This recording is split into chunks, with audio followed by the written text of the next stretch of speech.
बुद्ध पूर्णिमा के इस शुभ अवसर पर मैं भगवान बुद्ध के चरणों में सत सत नमन करता हूँ।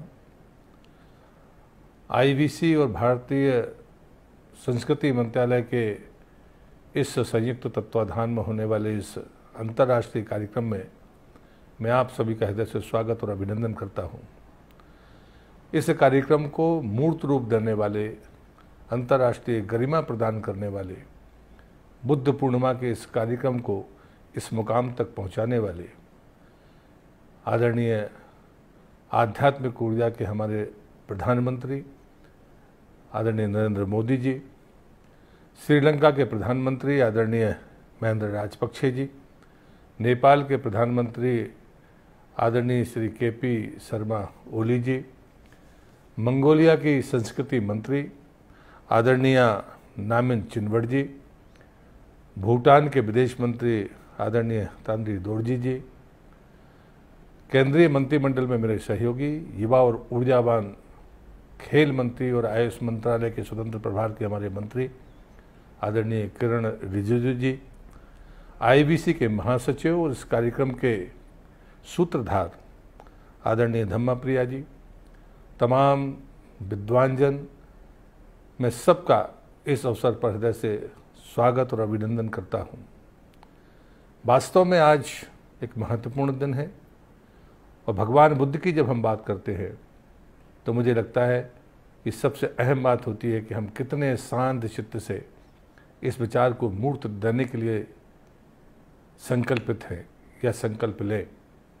मैं आदरणीय प्रधानमंत्री जी के लिए इस बात के लिए धन्यवाद दूंगा, इस कार्यक्रम को अंतर्राष्ट्रीय गरिमा आपने प्रदान की और 2015 से लेकर अब तक जो भी बुद्धिस्ट स्कॉलर्स हैं, जिन्हें लगातार जिन संस्थाओं ने काम किया है, उनको अभिनंदन का काम आईवीसी और संस्कृति मंत्रालय मिलकर करता है। ये अवसर आपने प्रदान किया, इस बात के लिए मैं आपका आभार व्यक्त करता हूँ। मैं इस अवसर पर सिर्फ एक ही बात कहूँगा जो आज समसामयिक है। देश और दुनिया कोरोना की इस आपदा से जूझ रही है, लेकिन बुद्ध का संदेश आज प्रासंगिक है, सामयिक है कि एक बार इस घटना से इस बात का बेहतर उदाहरण मिल सकता है कि भगवान बुद्ध के सामने एक व्यक्ति आए और उन्होंने अपशब्द कहना शुरू किया। वो अपशब्द इस सीमा तक कहते रहे कि उनके अनुयायी और उनके तमाम भक्त क्रोध से आग बबूला रहे, लेकिन बुद्ध शांत चित्त से उनके उन अपशब्दों को सुनते रहे। अपशब्द कहने वाला व्यक्ति जब थक गया तो उसने प्रश्न किया कि मैंने आपको इतने अपशब्द कहे लेकिन आप चुप रहे। उन्होंने कहा कि आपकी ये चीज़ें मैंने स्वीकार नहीं की, तो आप ही बताइए ये किसके पास रहेंगी। उस व्यक्ति को इस बात का अनुमान हुआ कि सब कुछ उसी के पास रहना है जो उसने बुरा भला कहा है। वो शरणागत होकर बुद्ध के चरणों में लेट गया और शरणागत की भांति उसे स्वीकार करने की याचना करने लगा। ये इस बात का द्योतक है कि यदि हम शांति और चित्त के साथ, क्षमा के साथ अगर चीज़ों को देखेंगे तो आगे महान कार्य करने का मार्ग प्रशस्त होगा। एक दूसरा उदाहरण है जो हम सबको संयम के लिए प्रेरित करता है। भगवान बुद्ध के साथ आनंद उनके ऐसे सहयोगी थे जो लगातार समाज जीवन में आने वाले प्रश्नों का समाधान उनसे पूछते रहते थे। एक बार भगवान बुद्ध के साथ वो पैदल चल रहे थे। उस धूप में भगवान बुद्ध ने एक वृक्ष के नीचे विश्राम करने का तय किया और आनंद से कहा कि मुझे बहुत ज़ोर से प्यास लगी है, क्या पानी मिल सकता है। आनंद ने कहा कि जिस मार्ग से हम आए हैं एक बहती हुई नदी बहुत दूर नहीं है, बिल्कुल निकट है, मैं शीघ्र ही जल लेकर आता हूँ। और आनंद चल पड़े। जैसे ही वो नदी में पहुँचे तो उन्हें लगा कि पूरे पानी को मचा दिया गया है, वो मैला हो गया है।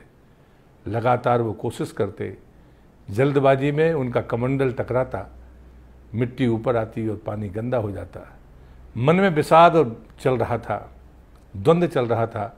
भगवान बुद्ध प्यासे हैं और ये पानी शुद्ध नहीं मिल रहा, मैं देरी पर देरी किए जा रहा हूँ। उनने देखा पलटकर तो स्वयं भगवान बुद्ध उनके पीछे खड़े हैं और उनने कहा कि इस विपत्ति के समय धैर्य की ज़रूरत है। अगर हम अपने आप को संयमित रखेंगे, थोड़ा शांत हो जाओ, मन को शांत करो, चित्त को शांत करो।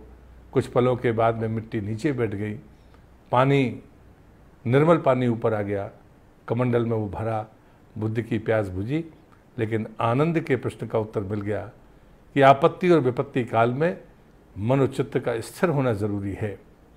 अगर वो अस्थिर रहेगा तो समस्याएं बढ़ेंगी।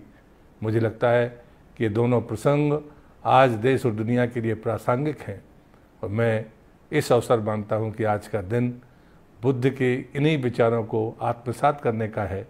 और मैं भारत की इस पवित्र धरती से, भारत से बाहर जुड़े हुए तमाम स्कॉलर्स का, बुद्ध के विचारों को जानने, मानने और आगे बढ़ाने वालों का, सबके प्रति भारत के संस्कृति मंत्रालय की तरफ से इस कार्यक्रम के आयोजक होने के नाते मैं आप सबका हृदय से स्वागत, वंदन और अभिनंदन करते हुए आभार व्यक्त करता हूं और पुनः बुद्ध के चरणों में प्रणाम निवेदित करते हुए अपनी बात को यहीं पर समाप्त करता हूं।